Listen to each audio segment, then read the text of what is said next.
My name is Zoey Lin. I'm 32 years old, and for most of my life, I've been described with words like calm, responsible, and independent. People usually mean it as a compliment.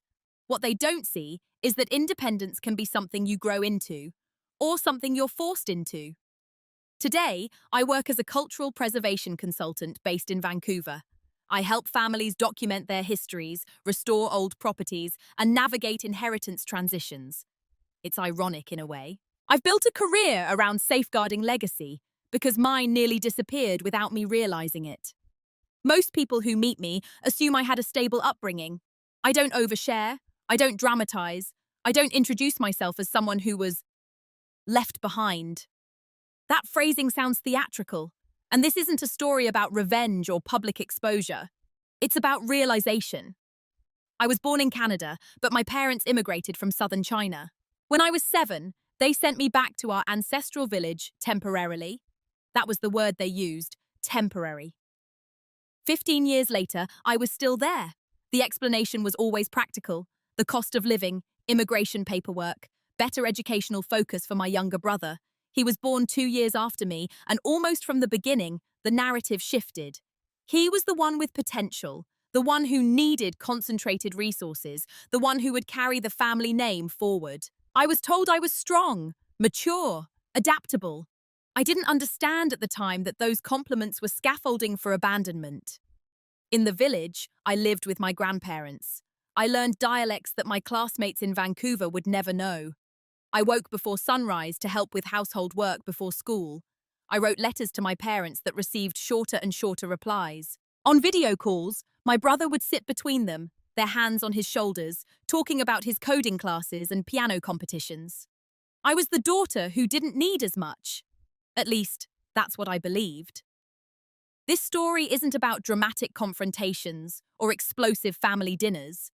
It's about the slow awareness that what you accepted as sacrifice might have been substitution. It's about the day I realized I wasn't sent away for opportunity. I was left behind so their attention could move forward. There was no single villain, no shouting match, just patterns, quiet decisions, financial priorities, emotional investments, and one moment, years later, when the truth settled into me without noise. If you've ever been called the strong one in your family, you might understand how heavy that title can become. Let me start at the beginning. But before we do, have you ever wondered whether your independence was chosen or assigned? When I think about who I was to my parents, I don't see neglect in bold colours. I see soft outlines. I was the easy child. That was the label. Not spoken cruelly, not weaponized, just stated as fact, the way you describe the weather. Zoey doesn't fuss. Zoey understands. Zoey can handle it. I remember the day they told me I'd be staying in the village. I was 7, sitting on a wooden stool outside my grandparents' house. My father crouched down to my eye level and explained that it would only be for a little while. He said my brother was still small and needed stability in Canada. He said I was brave. Brave children don't cry. So I didn't. At family gatherings, even before that, I had already begun practicing invisibility. If my brother tugged at my mother's sleeve, she would turn instantly. If I stood quietly nearby, I learned to wait. Waiting became muscle memory. When teachers praised me for independence, my parents would nod proudly on video calls. "She's always been mature," they'd say. And I would feel a strange mixture of pride and distance, like I was watching myself described from outside my own body. Mature meant adaptable. Adaptable meant movable. In the village, my grandparents loved me in a steady, practical way. My grandmother would press warm rice into a bowl and slide it toward me without asking if I was hungry. She just assumed I needed feeding. It was a different kind of attention, less verbal, more physical. It filled some spaces. But it didn't answer the question I didn't yet know how to form. Why me? Every year, during the Lunar New Year, my parents would visit.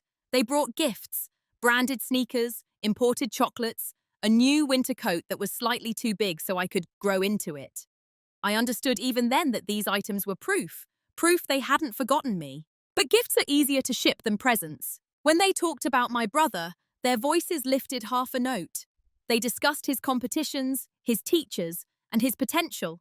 When they talked about me, it was logistics. "She's doing well." She helps her grandparents. She's no trouble. No trouble? I wore that like an achievement badge. At school in the village, I excelled because excellence felt like leverage.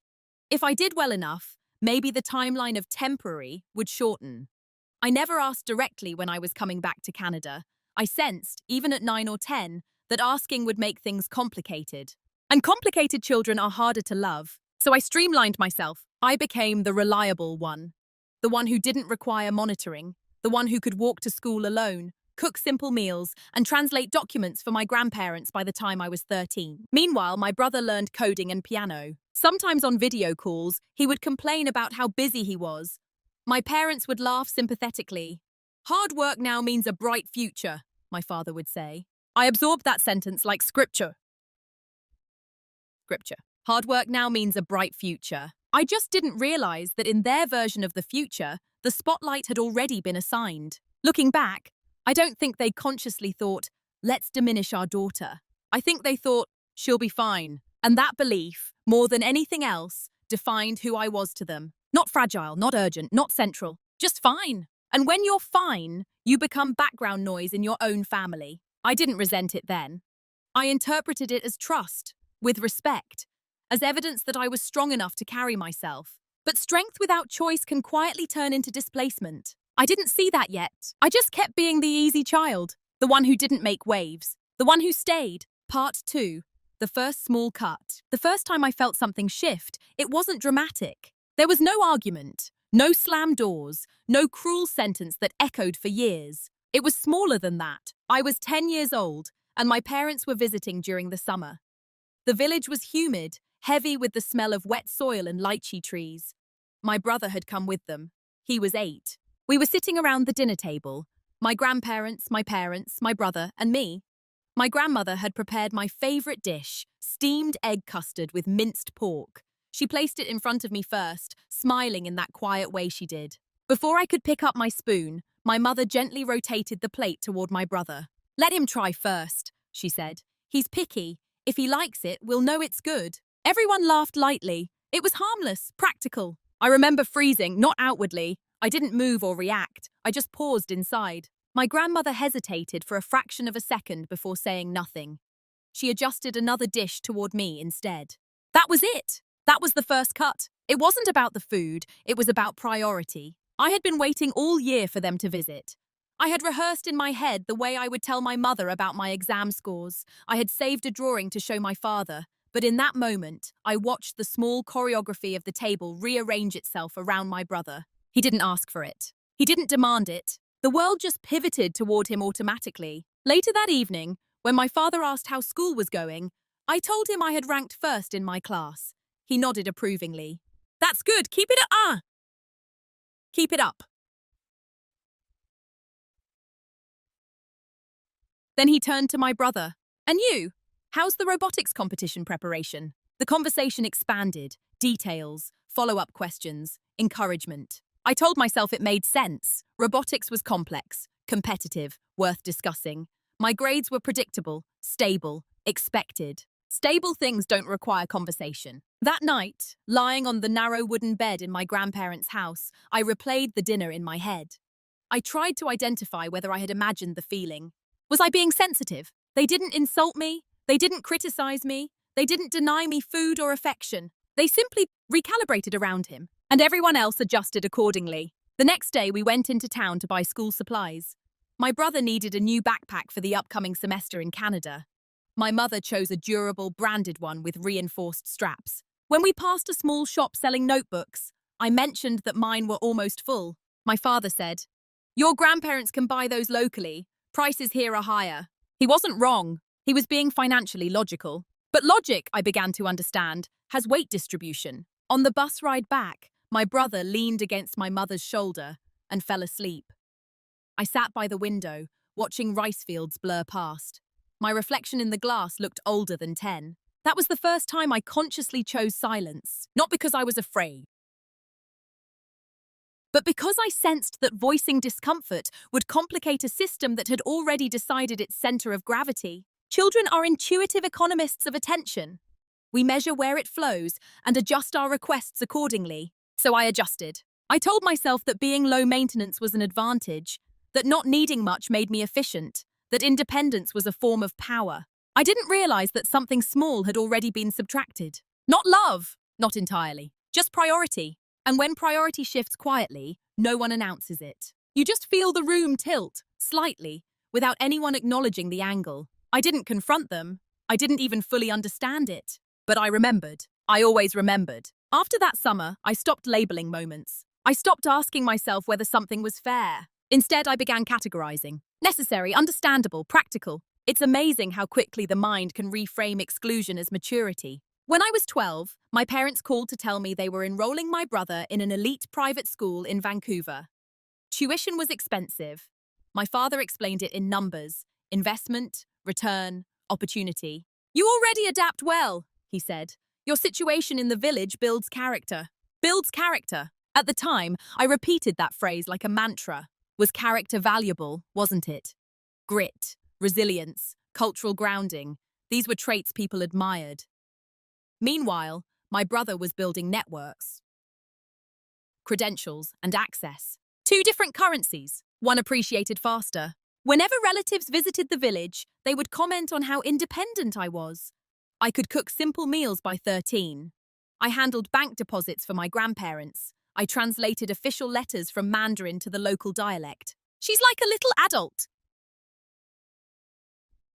they'd say. I smiled politely. Little adults don't require protection. I began noticing patterns in conversation.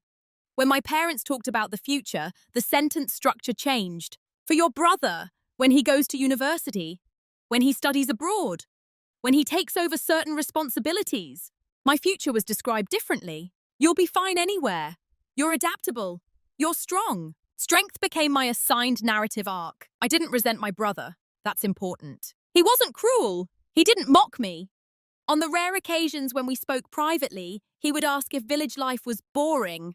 I would shrug and tell him it was peaceful. Peaceful sounded dignified. It was easier than explaining that peace and isolation sometimes look identical from the outside. At 14, I asked my parents casually, carefully, when I might return to Canada permanently. My mother paused. It's complicated, she said. Your brother is at a critical stage academically. Moving you now would disrupt everything. Everything. I wondered what category I fell under, if not everything. But I nodded. Of course, that made sense. I had internalized the hierarchy by then. My requests came with disclaimers. If it's not too expensive, if it's convenient, if it doesn't interfere. Eventually, I stopped asking altogether. Silence became efficient. When you don't voice needs, no one has to deny them. And when no one denies them, technically, no harm has occurred. That's how disrespect normalizes. Not through overt cruelty, but through the gradual acceptance of imbalance. I told myself this was temporary. I told myself my brother's intense academic years would end. I told myself once he was secure, there would be space for me again. But systems once stabilized resist redistribution. In the village, I excelled academically. I ranked first consistently. Teachers encouraged me to apply to top universities within China. Scholarships were possible. When I told my parents about an academic competition I had won, my father said, "That's good. These achievements will make you self-sufficient." Self-sufficient. Not supported, not sponsored. Self-sufficient. By 15, I no longer compared our lives directly. Comparison creates friction, and friction requires confrontation. Instead, I reframed my position as training. While my brother was being polished, I was being tempered. Polishing shines under light. Tempering strengthens under pressure. I convinced myself the latter was more valuable. But deep down, in quiet moments before sleep, there was a question I kept pushing away. If both children are loved equally, why does one require investment and the other endurance? I never asked it out loud. I normalized it. And normalization is powerful. It turns imbalance into routine. It turns exclusion into structure. By 16, I had stopped expecting redistribution. I had accepted my role as the reliable one, the low-maintenance one, the one who would be fine. I hadn't yet seen that being fine was slowly turning into being replaceable. Part 4. The role I was assigned. By the time I turned 17, I no longer questioned where I stood. Not because I was content, but because I understood my function. Every family system has roles. Some are declared, some are inherited, some are quietly assigned to the child least likely to resist. I was the stabilizer. When my grandfather's blood pressure rose, I handled hospital paperwork. When a roof tile cracked during typhoon season, I climbed up with a neighbor and helped secure it. When distant relatives needed translation during property discussions, I was the intermediary. I became useful. Usefulness is addictive when it replaces affection. On calls with my parents, they praised this reliability. "We don't have to worry about you," my mother would say. "You're so capable." It sounded like admiration. It felt like distance. Meanwhile, updates about my brother carried urgency. His exam scores, his extracurricular activities, his internships. There were strategy discussions, contingency plans, financial reallocations. With me, there were affirmations. "You'll manage. You're practical. You always figure things out." At 18, when university applications approached, the contrast became undeniable. I had the grades to apply internationally.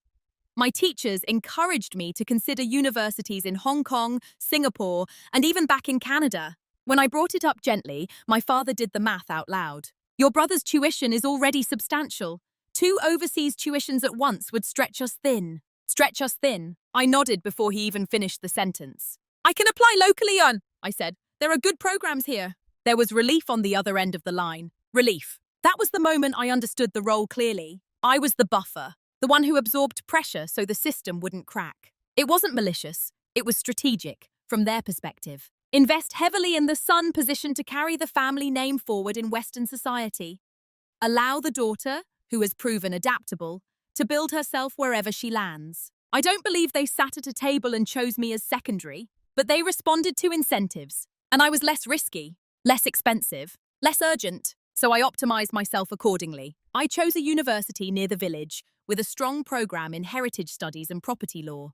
It was practical, affordable, close enough to continue supporting my grandparents. When relatives commented that it was a shame I wasn't studying abroad, my parents would say proudly, "Zoe is very grounded. She understands responsibility." Grounded. The word sounded noble. It meant anchored. And anchors don't move unless someone pulls them up intentionally. During my first year of university, I noticed something subtle.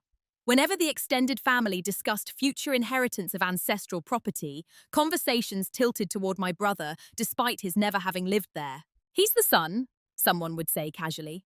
"Eventually these decisions will concern him." I would be sitting right there, translating, documenting, understanding every clause of every land regulation. Invisible expertise. I began to see the architecture of expectation. I was expected to maintain. He was expected to inherit. That was the unspoken blueprint. And strangely, instead of anger, I felt clarity. If this was my role, reliable, useful, background support, then I needed to decide whether to live inside it or observe it. At 19, for the first time, I stopped internalizing the role as identity. I began studying it. Systems only feel permanent until you understand how they're built. And once you understand the construction, you can see where the weight is distributed. I was carrying more than I realized, but I hadn't yet decided what to do with that knowledge. For now, I continued playing the part. Reliable, grounded, fine. The assigned daughter. The shift didn't happen during an argument. It didn't happen when someone said something cruel. It happened on an ordinary afternoon, in a government office that smelled faintly of paper and dust.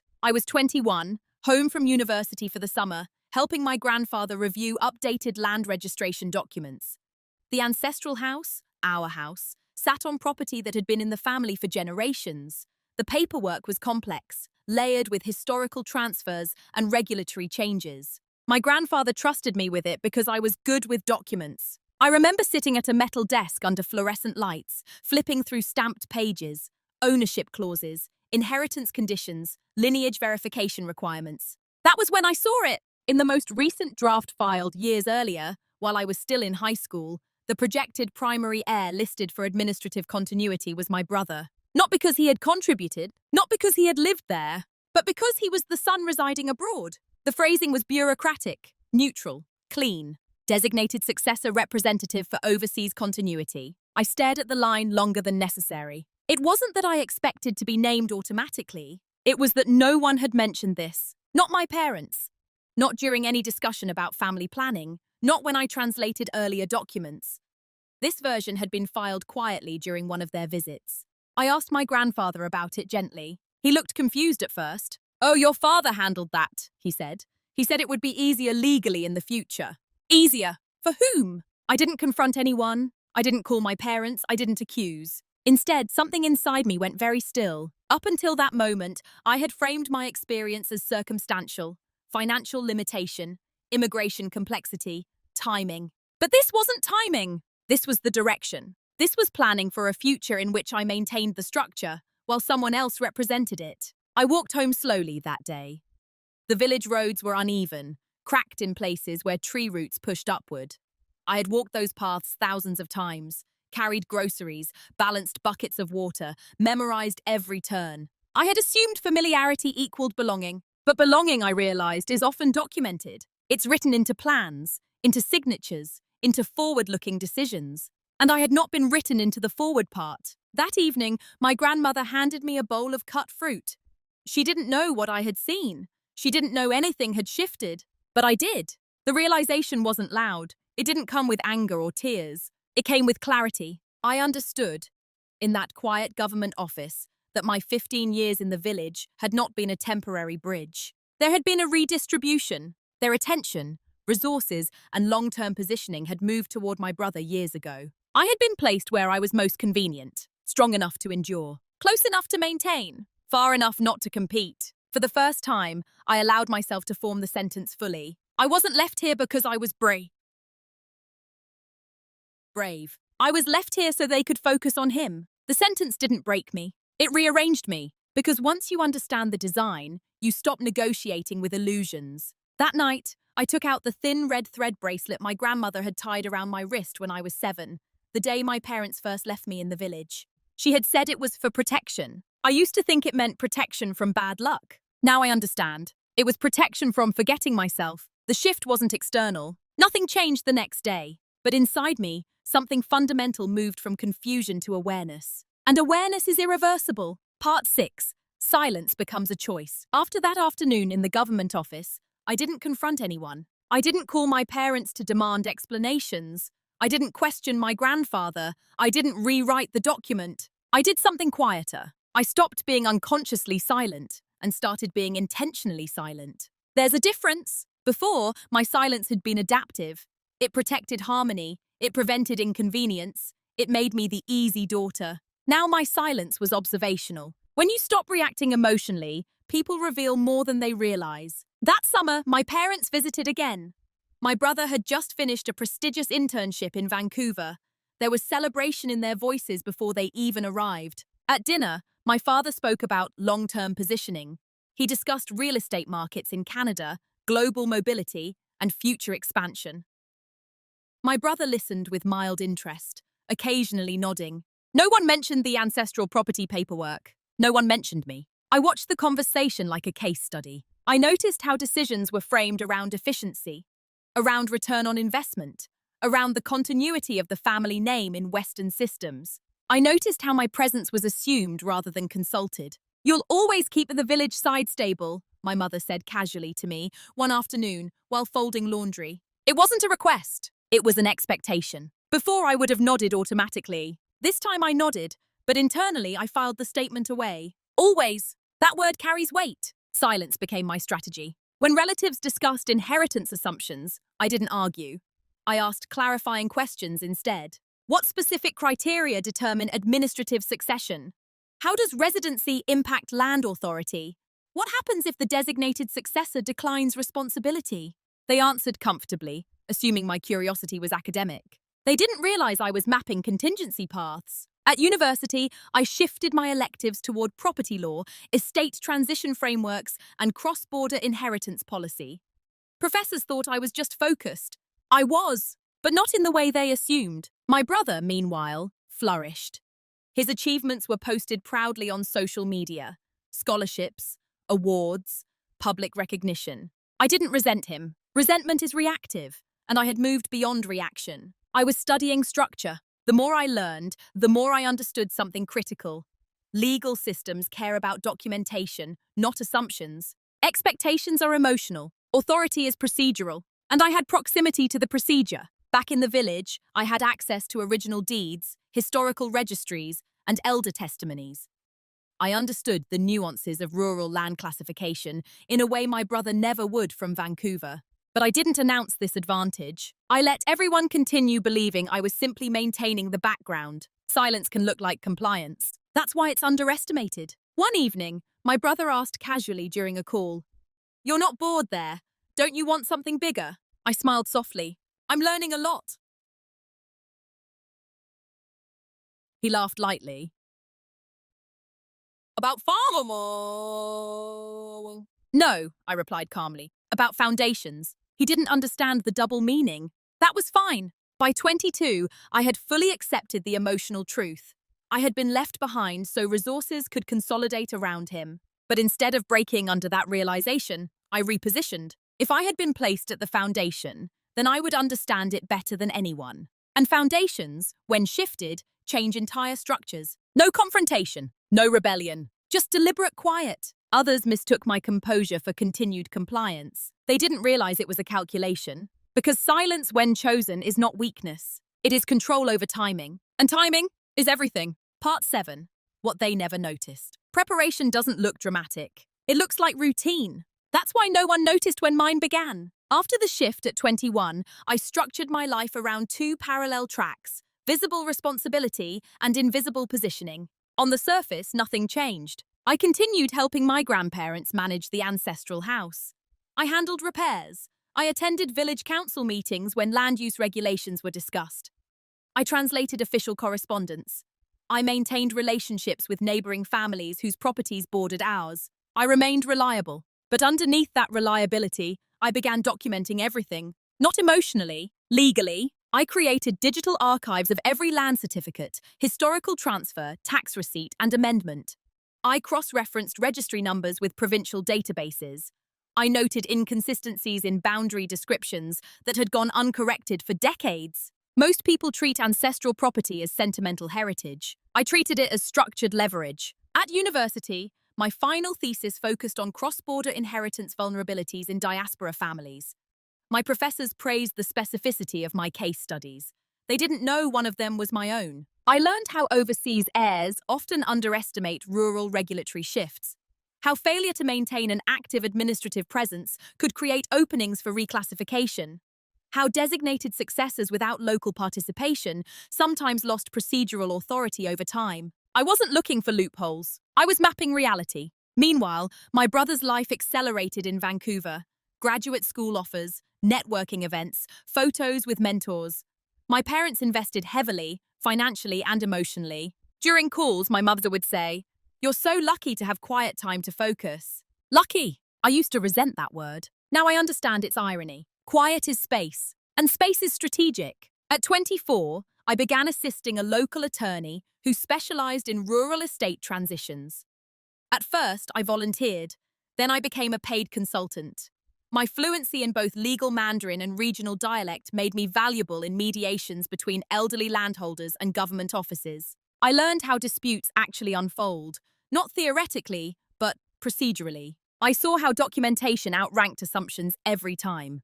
Back home, I made subtle adjustments. I ensured my name was formally listed as an active co-administrator for maintenance filings.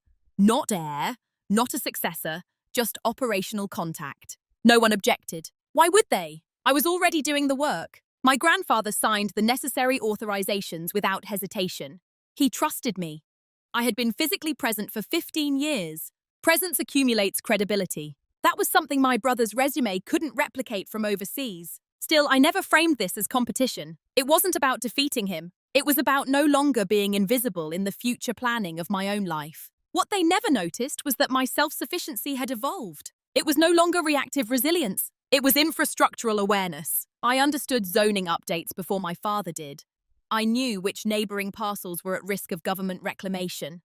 I tracked policy proposals that could affect long-term ownership structures. And I stayed quiet. When my parents casually mentioned long-term succession again during one visit, I simply asked, "Have you reviewed the latest rural continuity compliance updates?" They hadn't. I offered to send them a summary. They thanked me, assuming I was being helpful. I was. But I was also making something clear, without saying it directly. I was not just the daughter who endured. I was the one who understood. An understanding over time becomes authority. The irony is this.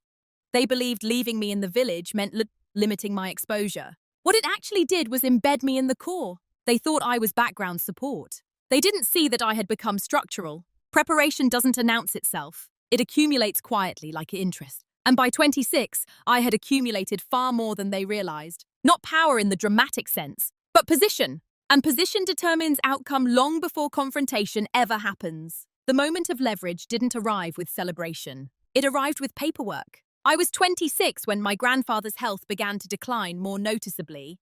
Nothing sudden, just the gradual slowing of someone who had worked the land his entire life. Hospital visits became more frequent. Administrative updates are more urgent. One afternoon, the local attorney I had been assisting called me into his office. "There's a timing issue," he said, sliding a folder across the desk. "Recent regulatory revisions affect designated overseas successors who lack continuous domestic administrative participation." I knew immediately what that meant. I read the clause carefully. The language was technical, but the implication was simple. If the named successor had not actively participated in property governance within a defined period, procedural authority could default to the registered operational administrator. Operational administrator. My name? It wasn't something I had engineered illegally. I hadn't manipulated signatures or coerced anyone. Years earlier, when I formalized my administrative role for maintenance purposes, it had been logical and uncontested. Now that logic had weight. The attorney looked at me thoughtfully. "Most families don't pay attention to these revisions until there's conflict," he said. "You've been thorough." "Thorough," I nodded. I walked out of that office with the folder under my arm and no visible change in expression. The village air felt the same.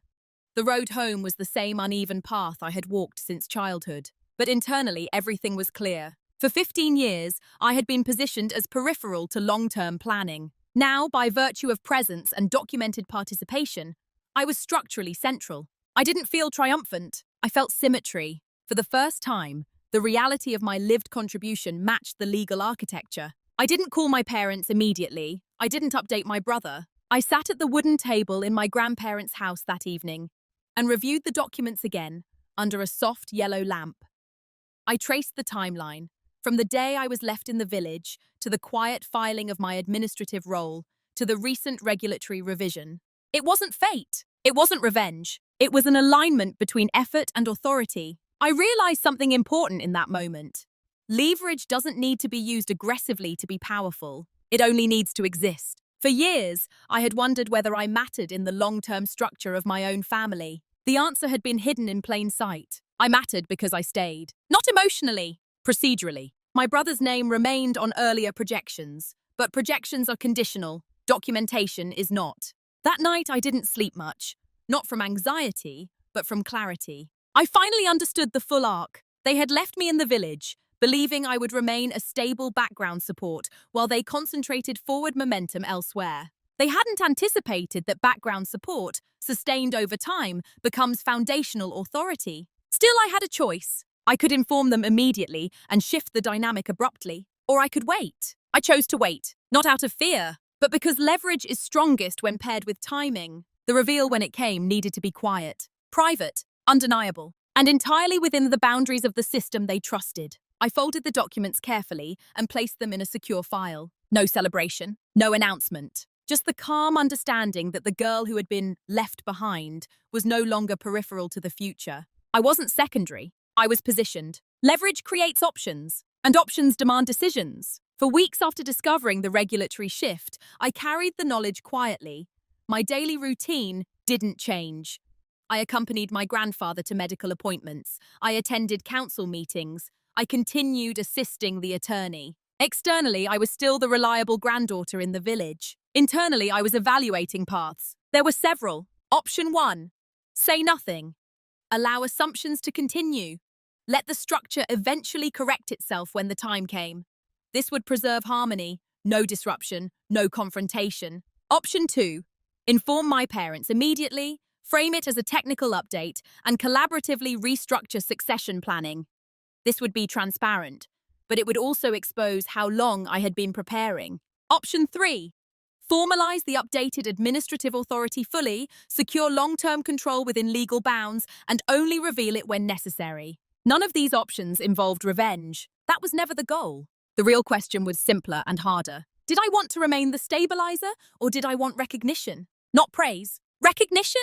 For 15 years, I had accepted being the strong one, the one who would manage quietly while attention flowed elsewhere. If I chose option 1, I would remain aligned with that identity. If I chose option 2, I would initiate uncomfortable recalibration. If I chose option 3, I would step into irreversible autonomy. The decision wasn't about property. It was about authorship of my own positioning. One evening, during a video call, my parents excitedly discussed my brother's upcoming job offer in Toronto.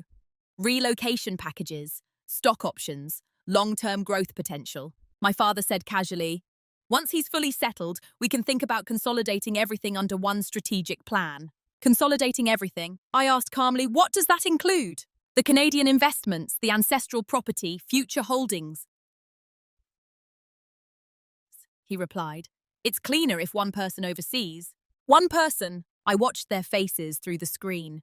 There was no malice, no calculation in their expressions, just certainty. They had already envisioned the future. I simply wasn't centered in it. That call clarified my decision. If I informed them immediately, the conversation would revolve around adjustment to preserve their original plan. They would try to incorporate me, perhaps generously, but still within the framework they had constructed. I didn't want incorporation. I wanted acknowledgement of reality. So I chose option 3, not to exclude anyone, but to ensure that for the first time, I wasn't the contingency. I met with the attorney and completed the necessary procedural confirmations to solidify my administrative authority under the updated regulations. Everything was transparent, documented, compliant. No manipulation, just follow through. The moment I signed the final acknowledgement form, I felt something settle inside me. Not power, ownership. Ownership of my years, my presence, my contribution. This choice was irreversible, not legally in a dramatic sense, but psychologically. Once you stop waiting to be chosen and choose yourself instead, the dynamic shifts permanently. I didn't announce anything. I didn't send emails or schedule calls. I simply continued living as I had.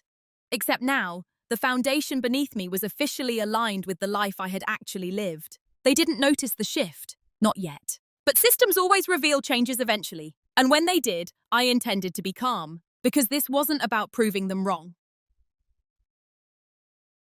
It was about no longer being invisible in decisions that shaped my own future. Once the decision was made, everything that followed felt almost procedural. There was no adrenaline, no dramatic turning point, just paperwork, meetings, time and I finalized my administrative authority within the legal framework, ensuring that all maintenance, tax filings, and continuity requirements were updated under my active management. I didn't remove anyone. I didn't contest earlier designations aggressively. I simply allowed the regulatory conditions to do what they were designed to do. Authority, when earned through documented participation, doesn't need to shout. At the same time, I expanded my professional path. Through the attorney's network, I began consulting on heritage property transitions beyond our village. Diaspora families with similar cross-border complexities started seeking guidance. My lived experience gave me credibility. My academic background gave me structure. By 28, I had built a quiet reputation. Not public-facing, not flashy, but trusted. Eventually, I relocated back to Canada, not under the narrative of returning home, but as a professional stepping into a larger market. Vancouver made sense strategically. It placed me geographically closer to my parents and brother, but also positioned me independently. When I told my parents about the move, they were surprised, but pleased. "It will be nice to have you nearby again," my mother said warmly. There was no acknowledgement of the 15-year gap, just forward momentum. I didn't bring up the property changes, not yet. Instead, I established myself methodically, registered my consultancy, secured clients, built relationships with urban planners and estate lawyers specializing in multicultural inheritance law. From the outside, it looked like I was finally joining the forward trajectory of the family. What they didn't see was that I had never been behind. I had simply been operating in a different layer. Meanwhile, my brother's career accelerated. Promotions, relocations, international travel. My parents proudly shared updates at gatherings. I listened attentively, supportive but detached. During one dinner, my father mentioned consolidating assets again. Casually, optimistically. We should review everything next year, he said. Simplify structures. I nodded calmly. That's a good idea, I replied. He assumed I meant administratively. I meant psychologically, because simplification was coming, but not in the way he expected. Over the next year, small consequences began surfacing quietly. When my father attempted to access certain administrative updates regarding the ancestral property remotely, he encountered procedural redirection notices. Operational contact Zoey Lin. He asked me about it lightly at first. Oh, that's just because I've been handling filings locally for years, I said evenly. Regulations changed recently. He accepted the explanation without suspicion. For now, I never framed anything as takeover. I framed it as continuity, because that's what it was. 15 years of physical presence, maintenance, documentation, responsibility. You cannot compress that into a last-minute consolidation plan. Silence remained my advantage. While they were focused on forward expansion, careers, investments, urban growth, I had secured the foundation. Not to exclude them, but to ensure that if restructuring occurred, it would no longer assume my invisibility. Moving in silence doesn't mean hiding. It means acting without theatrics. By the time they fully understood the structural shift, it wouldn't feel like an ambush. It would feel like reality catching up. And reality, when documented, doesn't require volume. It requires acknowledgement. The first signs weren't dramatic. They were subtle inconveniences. My father called one afternoon, his tone measured but slightly puzzled. I tried updating the rural tax declaration online, he said. The system redirected me. It says operational authority is registered under you. Yes, I replied calmly. That was formalized a while ago to comply with new participation requirements. There was a pause. A while ago, he asked. Several years, I said. It ensured continuity. Continuity. He repeated the word quietly, as if testing it. He didn't argue. He didn't accuse. But something in the dynamic shifted. For the first time, he was encountering a structure in which I was not auxiliary. A few weeks later, during a family dinner in Vancouver, my brother mentioned, almost casually, that he'd been thinking about long-term estate planning. He spoke with the confidence of someone accustomed to strategic discussions. It makes sense to centralize oversight eventually, he said, especially across countries. I sipped my tea before responding. Centralization requires active domestic compliance, I said evenly. Cross-border succession laws have tightened. He looked mildly surprised. Since when? Since about 5 years ago, I answered. 5 years. That timeline landed differently. My mother's expression flickered. Not anger, not yet. Just recalibration. Why didn't we discuss this sooner? She asked gently. I met her gaze. I was handling it, I said.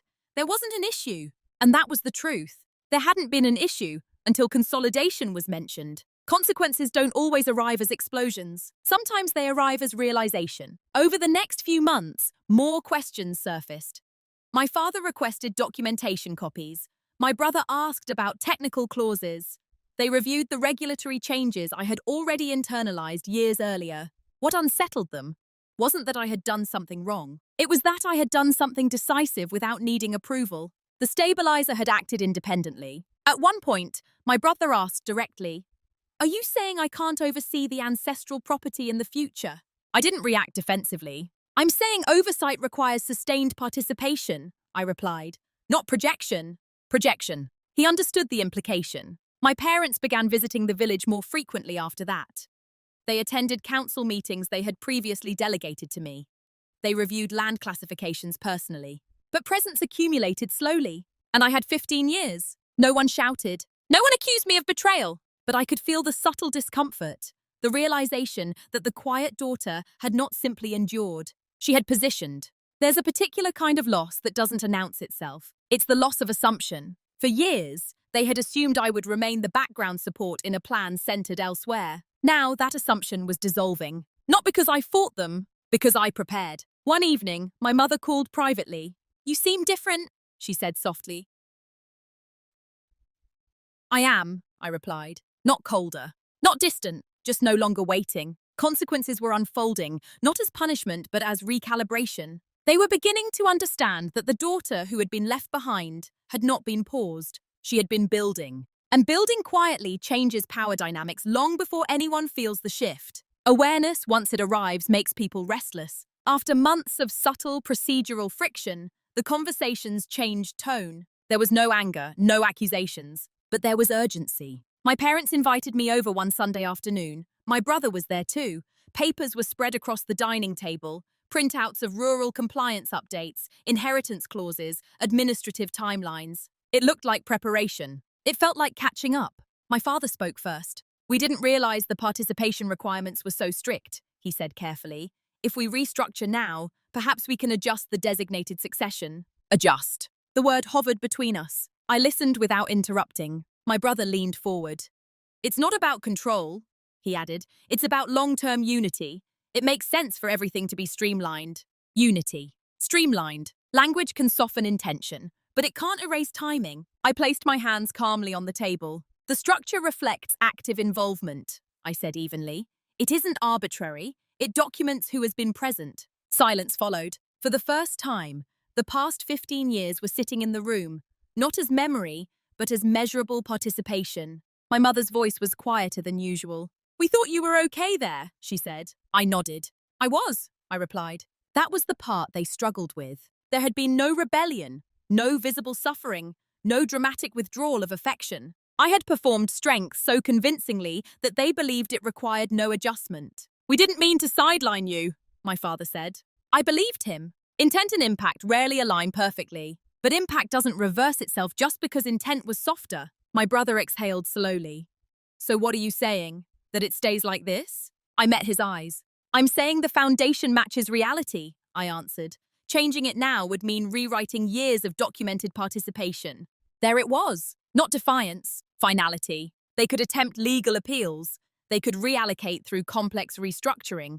But doing so would involve acknowledging, publicly, procedurally, that prior assumptions had been misaligned. And none of them wanted conflict. For the first time, I saw something unfamiliar in my parents' expressions. Not anger, regret. Not because they had lost control of property, but because they had underestimated permanence. They had assumed that once my brother was fully established, everything could be fixed, that my role could be upgraded when convenient. But structural decisions compound over time. You can't retroactively redistribute presence. You can't compress 15 years of lived responsibility into a late correction. My mother reached across the table and touched my hand. We should have thought more carefully, she said. It wasn't an apology wrapped in theatrics. It was quieter than that. It was realization. And realization, unfortunately, often arrives when timing has already closed. I didn't feel vindicated. I felt steady, because this wasn't about punishing us. It was about accepting that some systems, once formed, can't be reshaped without dismantling too much. And no one at that table truly wanted demolition. They wanted restoration. But restoration requires early intervention. And they had mistaken my silence for permanence. Now they understood the difference. Too late to undo it, but not too late to face it. Part 13. Confrontation without heat. The real confrontation didn't happen at the dining table. It happened a week later, in a quieter setting. My father asked me to meet him alone at a small park near their home. It was early evening. Children were playing in the distance. The air smelled faintly of cut grass. He didn't bring documents this time. He brought memory. I keep thinking about when we left you in the village, he said, looking straight ahead instead of at me. We believed it was temporary. I know, I replied. We thought focusing resources on your brother at that stage would stabilize everything faster, he continued. You were always stronger. There it was again. Stronger. I let the word sit between us. Strength isn't the same as not needing, I said gently. He finally looked at me. I see that now. There was no defensiveness in his tone, just recalculation of the past. I never asked you to carry so much,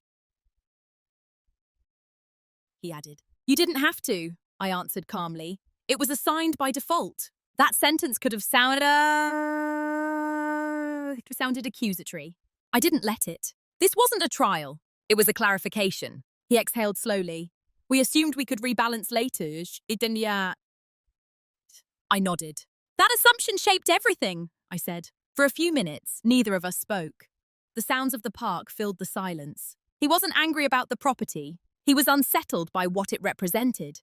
That while he was planning forward, I had been living sideways. I don't want this to divide us, he said quietly. It doesn't have to, I replied. He seemed surprised by that. I didn't act to exclude anyone, I continued.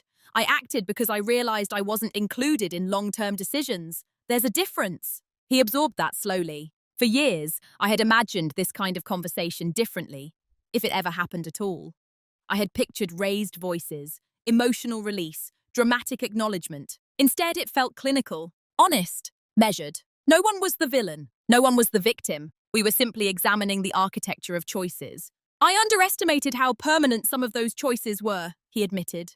Yes, I said. Not harsh, just factual. He nodded, almost to himself. You've become formidable, he said. I smiled faintly. I became informed. That was the truth. My composure unsettled him more than anger would have. Because anger can be negotiated, clarity cannot. Before we left the park, he said something I didn't expect. I'm proud of you. For a moment, the younger version of me, the 7-year-old on the wooden stool, felt the weight of that sentence. But I didn't lean into it. Pride wasn't the objective. Recognition was. Thank you, I replied simply. We walked back toward the parking lot without further confrontation. No emotional explosion, no grand reconciliation, just acknowledgement. The daughter they thought would always remain the stabilizer had stepped into authorship. And authorship doesn't require volume. It requires ownership of your own timeline. I'm 32 now. When people ask about my background, I no longer simplify it into something palatable. I say I grew up between countries.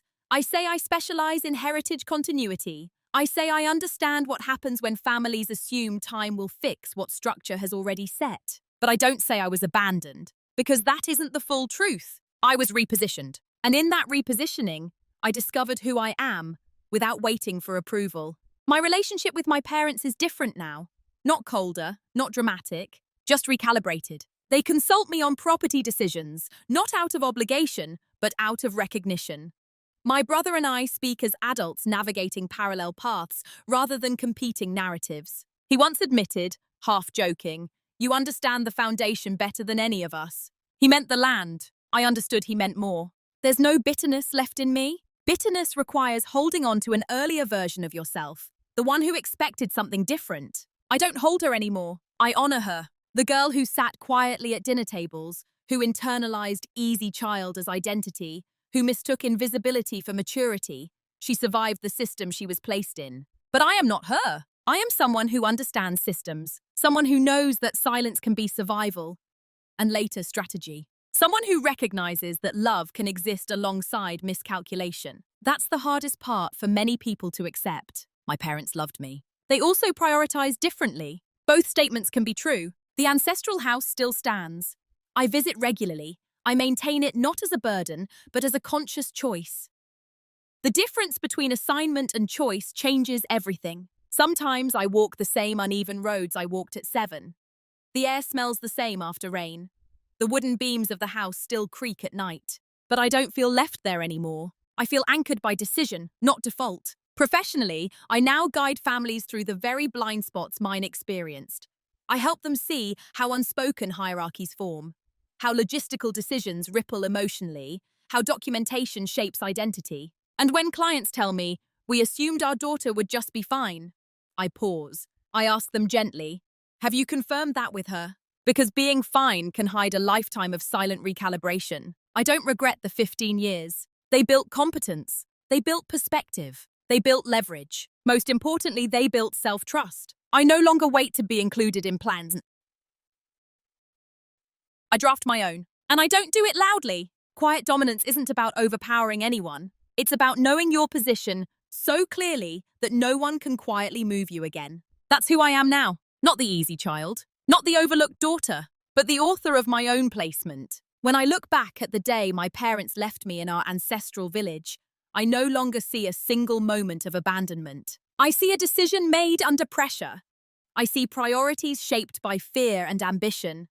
I see two parents trying to optimize a future the only way they knew how. And I see a child who learned to survive by becoming strong. For 15 years, I believed strength meant silence.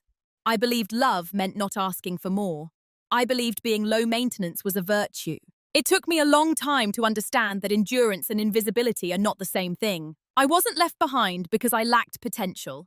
I was left behind because I seemed capable of absorbing the impact. And that's the quiet danger. Families often invest where they feel urgency. They stabilize what looks fragile. They pour attention where they fear collapse. And the child who looks stable becomes the one who is assumed to need nothing. But stability is not immunity.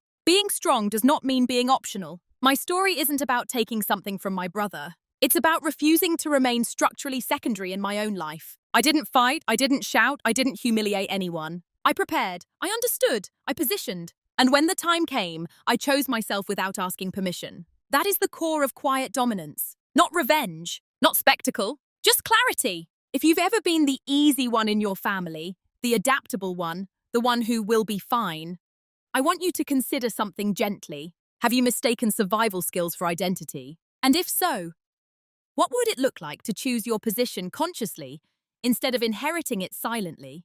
I'd love to hear your thoughts. Have you ever realized that being strong in your family came at a hidden cost?